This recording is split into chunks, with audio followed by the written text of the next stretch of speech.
Hai teman-teman, selamat datang di podcast Sasa Sejarah. Hari ini aku mau ngobrol santai bareng salah satu penulis muda yang punya karya keren, yaitu kakak yang ada di sebelah aku. Sebelumnya, selamat siang kak. Selamat siang. Boleh nggak kenalin sedikit tentang kakak nih, namanya siapa, dari mana? Oke. Halo semuanya, perkenalkan nama aku Intan Davianti, teman-teman bisa panggil aku Intan aja. Aku mahasiswa semester 8 jurusan Sastra Indonesia di Universitas Pamulang. Nah, kakak biasanya nulis tentang apa sih? Oke. Biasanya aku nulis tentang, kalau di novel yang pertama itu aku lebih ke romance religius. Jadi aku, karena aku niatnya biasanya kalau nulis itu ingin menyebarkan, ada yang didapat lah dari pembaca untuk apa ya, kebaikan gitu. Jadi aku biasanya nyelipin tentang unsur-unsur religinya juga. Gitu. Terus yang novel kedua itu lebih ke feminis dan romance religi juga masuk gitu. Boleh nggak kak di-spill sedikit nih novel kakak yang tadi kakak sebutin itu, kayak ceritanya sedikit aja gitu, sinopsisnya. Kalau novel pertama itu dia menceritakan seorang tokoh bernama Farzan. Jadi si Farzan ini tuh seorang anak laki-laki yang kehilangan ayah ibunya sejak kecil, kemudian diadopsi oleh seorang keluarga kaya, di mana dia akhirnya jatuh cinta sama putri dari keluarga itu gitu. Dan karena dia tahu bahwa perasaan itu tuh tidak bukan perasaan yang betul-betul gitu ya, alias dari, mungkin bisa dibilang dari setan dan lain sebagainya gitu ya. Jadi dia akhirnya fokus sama dirinya sendiri dan merantau untuk menempuh pendidikan. Gitu. Pada saat dia dewasa, ternyata si tokoh ceweknya namanya Delima ini mengalami satu kejadian di mana sehari itu dia kehilangan calon suaminya, kehilangan ayahnya meninggal dunia. Calon suaminya yang hari itu harusnya menikah sama dia ternyata selingkuh gitu, atau ya seperti itulah, selingkuh. Terus akhirnya ayahnya kena serangan jantung, meninggal dunia, tapi ayahnya berpesan untuk dia menikah sama kakaknya dia yang kakak angkatnya tadi, si Farzan, tokoh Farzan ini ya. Akhirnya mereka menikah, tapi Delima tuh masih merasa bahwa dia kehilangan 3 laki-laki dalam sehari. Kakaknya, calon suaminya, dan ayahnya gitu. Sampai cerita terus berlanjut bahwa mereka tetap menjalankan pernikahan yang terpaksa menurut Delima, tapi sebetulnya dalam hatinya Farzan tuh dia suka gitu. Dia sebenarnya suka sama Delima, adik angkatnya ini gitu.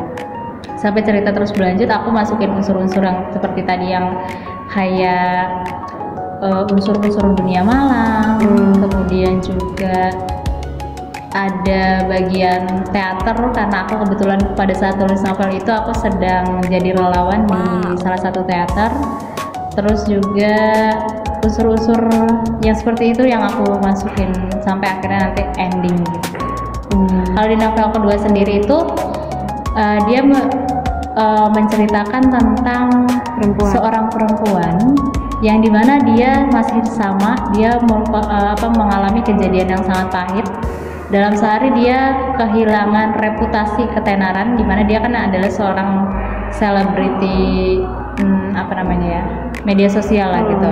Dia kehilangan ketenaran itu, dia kehilangan ayahnya masuk kantor polisi karena korupsi, kemudian ibunya terkena serangan jantung, dan dalam sehari itu juga dia kehilangan kehormatannya sebagai seorang perempuan. Dia dilecehkan oleh pacarnya sendiri.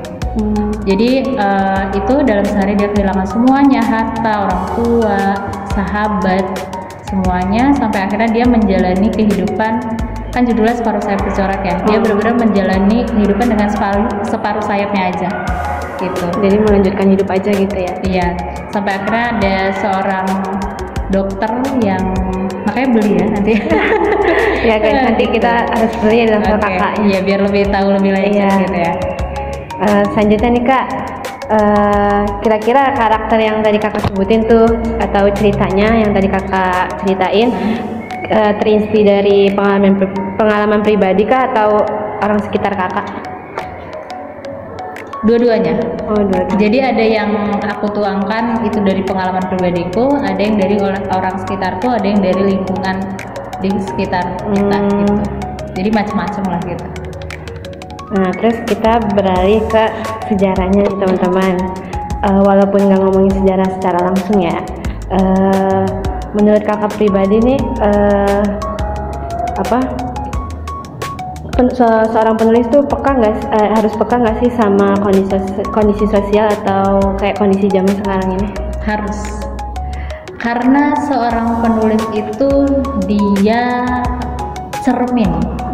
Apa yang dia tuliskan itu adalah cermin dari kehidupan. Makanya ada teorinya representasi sastra dari Plato, dari Damono, kemudian dari banyaklah cermin atau si representasi ini.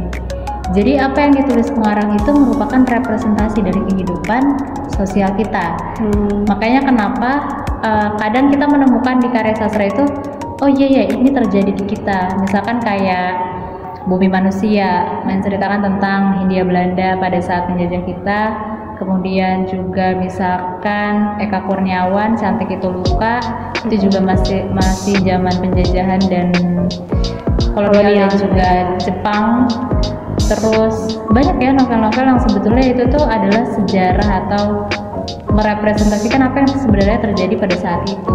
Termasuk kita generasi muda, sebetulnya apa sih yang terjadi di masa 2025 ini misalkan gitu. Ternyata kita tulis, dan ketika misal diteliti 10 tahun kemudian, oh dulu tuh pernah terjadi seperti ini, oh dulu tuh maraknya hal-hal seperti ini. Itu bisa dikaji, diteliti, dilihat dengan berbagai aspek dari teori-teori sastra seperti itu. Berarti penting ya Kak jawabannya, kayak untuk mencerminkan. Nah terus selanjutnya Kak, Kakak sendiri lebih suka baca cerita yang berbau sejarah atau malah suka yang relate sama anak muda zaman sekarang nih? Aku sebenarnya kalau kalian baca ceritaku, itu lebih penjurusnya dari mulai kata-katanya, pemilihan tokoh, bahasanya, bahkan kayak itu tuh sebenarnya aku ingin menulis gimana sih kayak sastra-sastra lama tuh dikembalikan lagi gitu. Bukan sastra lama kayak puisi gitu, bukan, tapi kayak sastra serius, maaf. Sastra serius tuh bisa kita rasakan lagi di era sekarang ini. Tapi target pasarnya sekarang ini adalah anak muda, di mana anak-anak ini lebih suka sastra populer yang berbau perjodohan dan lain-lain, tema-tema seperti itu gitu. Nah makanya kenapa kalau kamu bilang aku lebih suka yang mana, aku lebih suka sastra-sastra serius atau sastra-sastra populer memang, tapi yang dia modif gitu. Dia bukan sastra populer, tapi dia tidak sembarangan menulis, alias kayak dari tutur bahasanya itu kita benar-benar tenggelam di dalam situ. Kayak misalkan kita baca Cantik Itu Luka, walaupun mungkin dia berbau seksualitas, kemudian juga agak sedikit vulgar, tapi kita balik lagi, apa sih yang kita cari di situ? Aku menemukan tentang konflik sosial, konflik politik, kritik sosial, kritik politik, kemudian aku menemukan bagaimana penindasan terhadap perempuan, kebebasan seorang perempuan, dan hak-hak perempuan. Misalkan di situ aku banyak menemukan hal seperti itu. Jadi maksud aku kayak coba deh kita sesekali tuh sebagai anak sastra juga untuk baca-baca cerita seperti itu, karena itu kita bisa lebih menyelami, lebih mendalami apa sih kehidupan kita ini gitu loh, ketimbang karya-karya yang misalkan populer zaman sekarang kan dia lebih temanya balik lagi ke situ-situ lagi, kemudian tata bahasanya juga tidak terstruktur atau alias mereka asal-asalan aja lah menulis bahasa sehari-hari yang kita tuh nggak tenggelam di dalam keindahan bahasa sastra. Sastra tuh indah banget teman-teman gitu. Jadi kayak bener-bener kayak wow, kalau kita bisa menikmati karya-karya itu, balik lagi kalau ada penulis-penulis pengguna baru yang menggunakan kata-kata kayak gitu tuh kayaknya wah romantisasi sekali hidup kita ini ketika membaca sastra gitu. Gitu guys. Jadi kakak ini lebih kayak kalau nulis novel, sebuah novel gitu, karya lebih ke sastranya gitu ya. Terakhir nih Kak, kakak punya nggak pesan atau kata-kata buat teman-teman yang nonton video ini?